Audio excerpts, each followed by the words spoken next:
Welcome to my YouTube channel. आज इस lecture में हम physiochemical properties of milk constituents को डिटेल में पढ़ेंगे, जो कि फिफ्थ पार्ट है मिल्क एंड मिल्क प्रोडक्ट का। ठीक है, तो फर्स्टली मिल्क कॉन्स्टिट्यूएंट्स क्या होते हैं, मिल्क में कौन कौन से कंपोनेंट्स या फिर न्यूट्रिएंट्स प्रेजेंट हैं उसे हम कॉन्स्टिट्यूएंट्स बोलते हैं।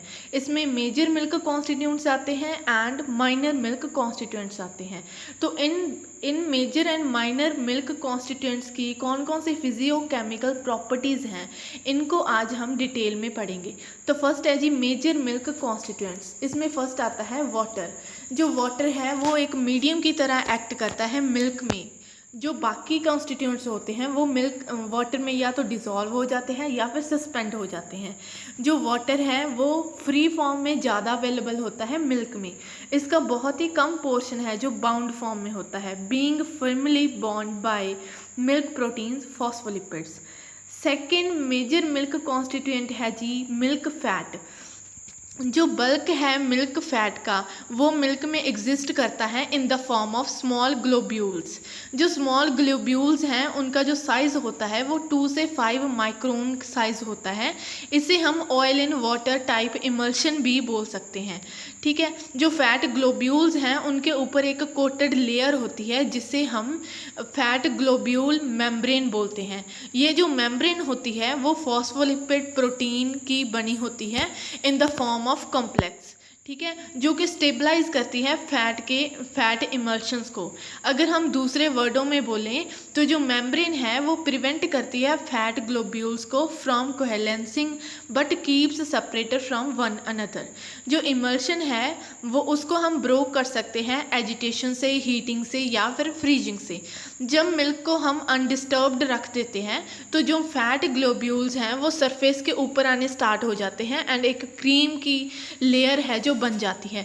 जब ये जो थिकेस्ट क्रीम लेयर होती है वो मिल्क को सिक्योर्ड करती है जिसमें कि हाईयर फैट कंटेंट प्रेजेंट होता है।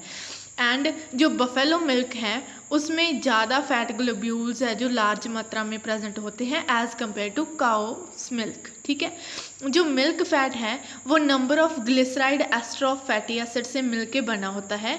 जब इसकी हाइड्रोलिसिस होती है तो मिल्क फैट फर्निशेस हो जाता है mixture of fatty acid and glycerol में।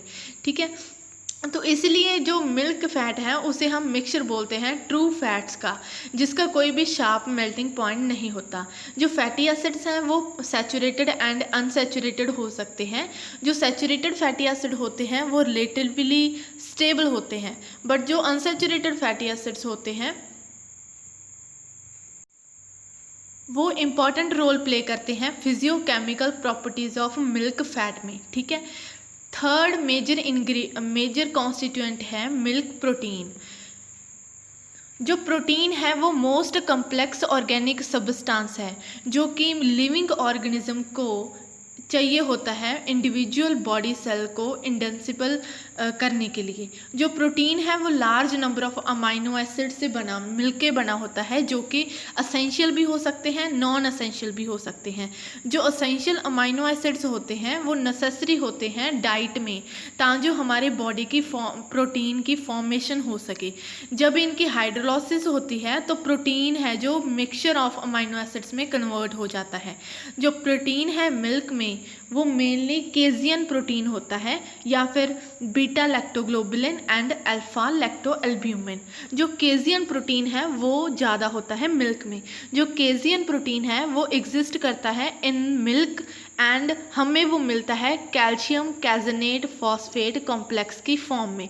ठीक है, ये जो केजियन प्रोटीन है वो क्लाइडल स्टेट में प्रेजेंट होता है and it forms more than 8% of the total protein in milk. जब इसको जो केजियन प्रोटीन है इसको हम प्रेसिपिटेट कर सकते हैं by acid, by rennet, by alcohol heat and concentration. ठीक है, जो केजियन प्रोटीन है वो अल्फा बीटा गामा फ्रैक्शन से मिलके बना होता है।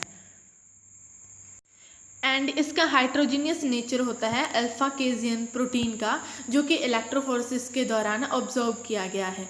अल्फा केजियन प्रोटीन कंपोनेंट होता है केजियन माइसिल का, जो कि रिस्पॉन्सिबल होती हैं स्टेबलाइजेशन करने के लिए माइसिल इन मिल्क।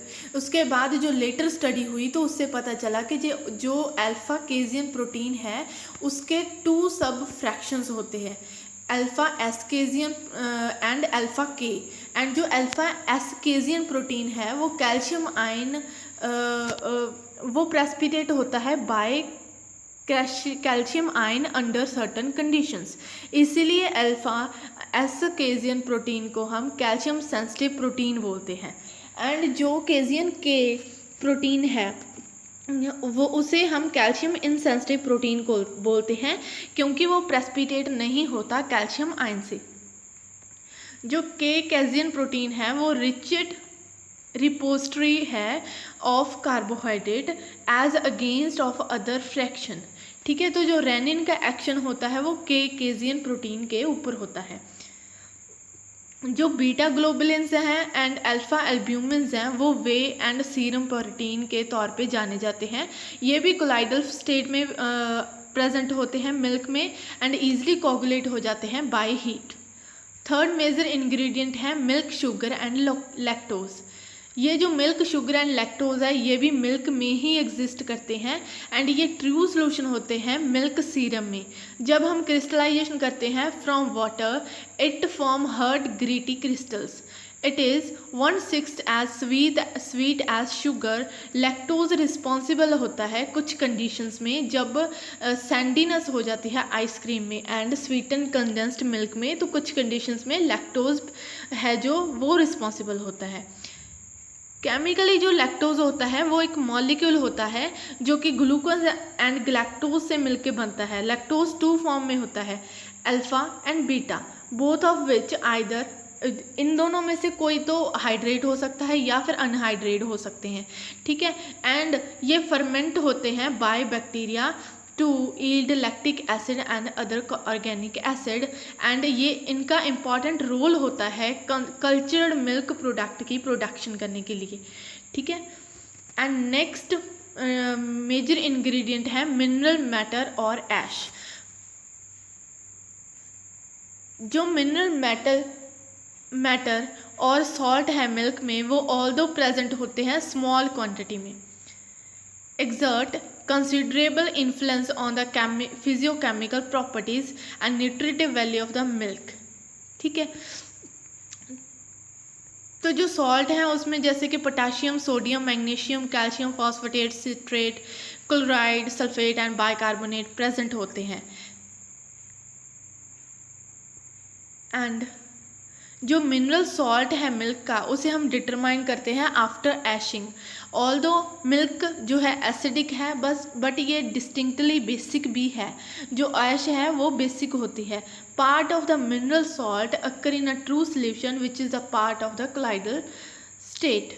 अब हम पढ़ेंगे माइनर मिल्क कॉन्स्टिट्यूएंट्स के बारे में जो कि मिल्क में प्रेजेंट होते हैं। First is the phospholipids.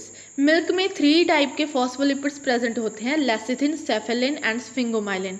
जो लेसिथिन होता है वो इम्पोर्टेंट कॉन्स्टिट्यूएंट होता है फैट ग्लोब्यूल मेम्ब्रेन का एंड वो कंट्रीब्यूट करता है richness of the flavour of the milk and dairy product. And ये सेंसिटिव होता है ऑक्सीडेटिव चेंजेस से एंड ऑक्सीडाइज्ड मेटेलिक फ्लेवर हमें देता है। ठीक है, जो फॉस्फोलिपिड्स हैं वो एक्सीलेंट इमल्सिफाइंग एजेंट्स होते हैं जो कि स्टेबलाइज करते हैं मिल्क फैट इमल्शन को। Next minor ingredient is cholesterol. This appear to be present in a true solution in the fat as the part of fat globule membrane complex and complex formation with protein in the non fat protein of milk. Next minor constituent is pigments. जो pigments होते हैं वो fat soluble होते हैं जैसे कि carotene and xanthophyll। जो water soluble भी हो सकते हैं जैसे कि रिबोफ्लेविन।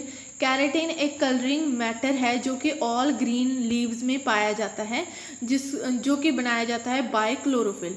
जो कैरेटिन है वो उसका जो कलर होता है वो रेडिश, कैरोटीन है उसका कलर रेडिश ब्राउन कलर होता है एंड ये फैट सॉलेबल है जो कि येलो कलर का मिल्क देता है, बटर, क्रीम एंड घी देता है। ठीक है, तो जो कैरोटीन है वो एंटीऑक्सीडेंट एजेंट भी है जो कि प्रिकर्सर है विटामिन ए का।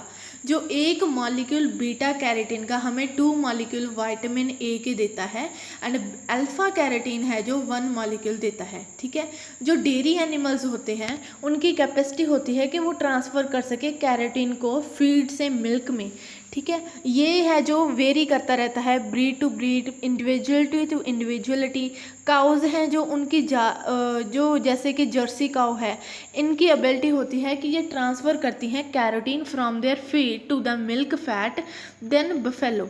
ठीक है, क्योंकि बफेलो की ऐसी कैपेसिटी नहीं होती तो इसलिए उसका मिल्क है जो वाइट होता है। आप देख ही सकते हो कि जो बफेलो का मिल्क है उसमें कैरोटीनॉइड कंटेंट कितना है एंड काऊ के मिल्क में कितना ज़्यादा है। जो रिबोफ्लेविन है वो एक विटामिन है जो कि ग्रीनिश येलो पिगमेंट कलर देता है, जो कि हमें वे का कलर देखने को मिल जाता है। Next is enzymes. Enzymes biological catalyst हैं जो कि हैस्टन और रिटार्ड करते हैं chemical changes without themself participating in their action. जो एंजाइम्स हैं वो protein like specific in their action and ये इनएक्टिवेट हो जाते हैं बाय हीट से एंड एंजाइम्स है जो इनका एक्टिवेशन टेम्परेचर होता है। कुछ इंपॉर्टेंट मिल्क एंजाइम्स बताए गए हैं जैसे कि एनालेज जो कि सप्लिट करते हैं स्टार्च को, लाइपेज जो कि फैट की सप्लिटिंग करते हैं एंड रेंसिड फ्लेवर देते हैं, फॉस्फेट जो कि कैपेबल होते हैं सप्लिटिंग करने के some phosphoric and acid and esters, and protease जो कि प्रोटीन की सप्लिटिंग करते हैं एंड पिरोक्सीडेज एंड कैटालेज जो कि डिकम्पोज करते हैं हाइड्रोजन पेरोक्साइड को। Next is vitamin. जो विटामिन्स हैं वो भी normal growth of human being के लिए बहुत ज़्यादा ज़रूरी होते हैं, जो कि over 25 vitamins have been reported. Those found in milk are fat soluble vitamins. कुछ मिल्क में मिलते हैं जैसे कि ए, डी, ई एंड के जो कि फैट सॉलेबल है। वाटर सॉलेबल वाइटामिन्स भी मिल्क में मिलते हैं जैसे कि बी कॉम्प्लेक्स, ठीक है, B1 and riboflavin, B2 pantothenic acid, niacin, pyridoxine and B6 and biotin, ठीक है, folic acid, vitamin C, ascorbic acid. Absence of vitamin in the diet over prolonged period cause deficiency disease. अगर diet में absence होगी vitamins की तो deficiency disease है जो हो जाती है। तो आज इस लेक्चर में हमने कवर किया physiochemical properties of milk constituents. Hope आपको समझ आया होगा। Thank you for watching. Have a nice day.